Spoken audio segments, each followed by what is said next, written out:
Ara sí, bona tarda a tothom i moltíssimes gràcies un dilluns més per ser avui aquí a la plaça del Vi. Avui ho comentàvem, és un dilluns difícil, en som conscients, estem en ple mes d'agost, som dia 15 i a més festiu nacional. Per tant, té triple mèrit avui ser aquí a Girona, ser aquí acompanyant aquest acte. Un acte que des del 2017 estem fent de forma ininterrompuda. Nosaltres vam començar el 16 d'octubre.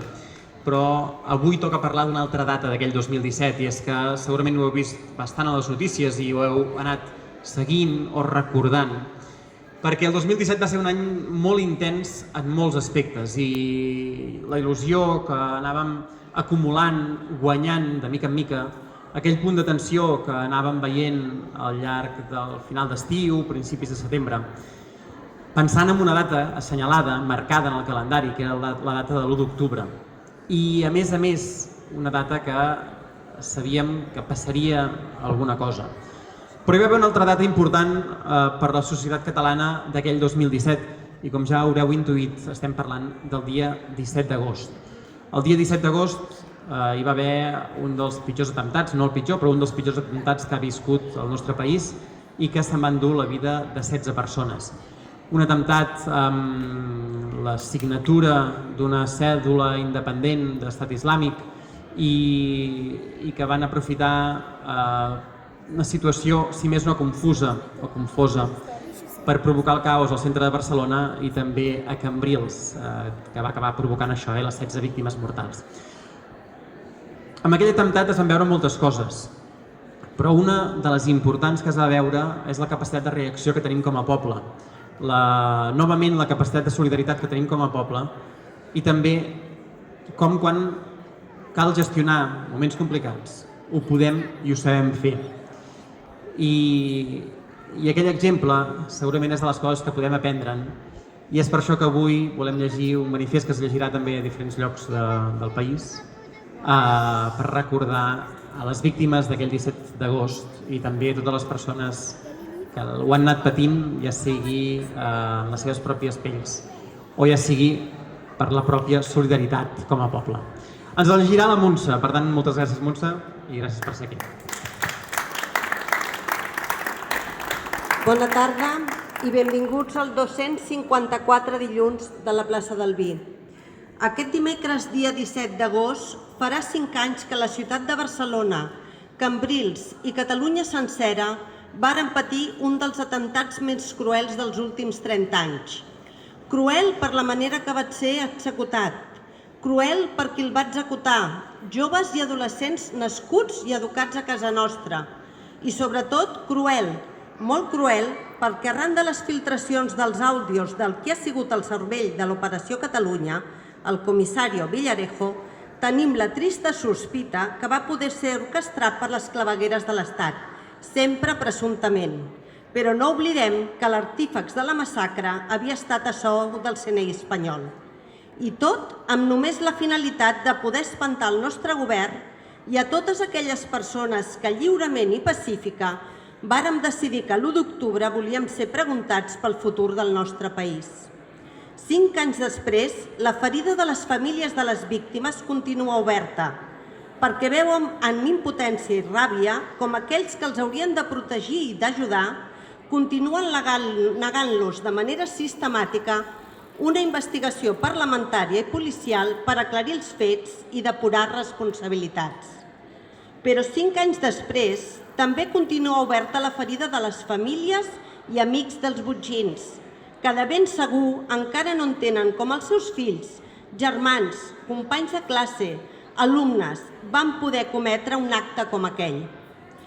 Tots nosaltres ens hem de preguntar què hem fet malament o què no hem estat fent prou bé com a societat perquè pugui passar una cosa així. Què els hi mancaven a aquests joves? On varen fallar? I ens hem de conjurar perquè no torni a passar mai més. Avui, els membres de la Taula per la Independència i la Permanent de Girona Vota volem retre el nostre petit homenatge a totes les víctimes, familiars i amics i demanem als nostres representants polítics que continuïn demanant una investigació perquè un acte com aquest no pugui quedar impune. Avui, més que mai diem, ni oblit ni perdó. Us portarem sempre en els nostres cors. Gràcies.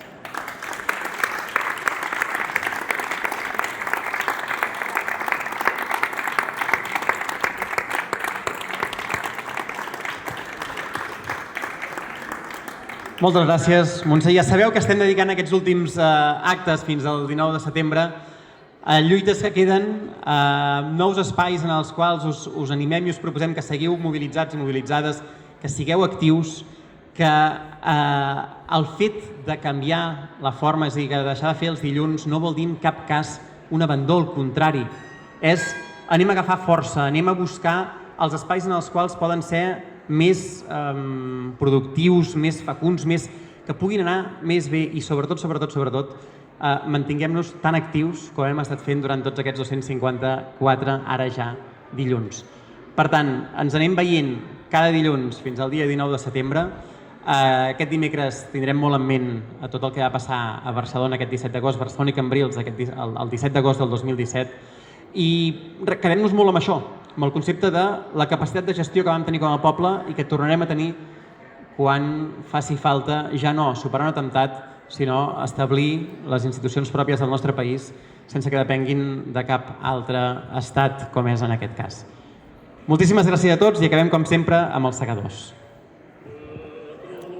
Catalunya triomfant tornarà a ser rica i plena endarrere aquesta gent tan ufana i tan superba. Bon cop de fals, defensors de la terra, bon cop de fals. Ara és hora, segadors, ara és hora d'estar alerta per quan vingui un altre juny.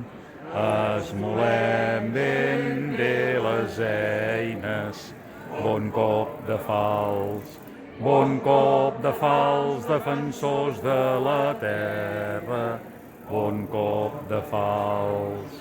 Que tremoli l'enemic, en veient la nostra ensenya, com fent caure espigues d'or. Quan convé seguem cadenes, bon cop de fals, defensors de la terra, bon cop de fals. Visca la República! Viva!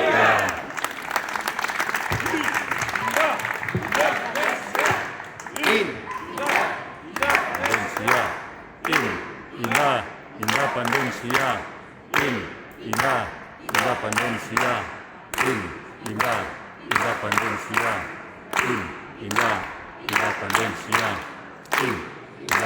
independència.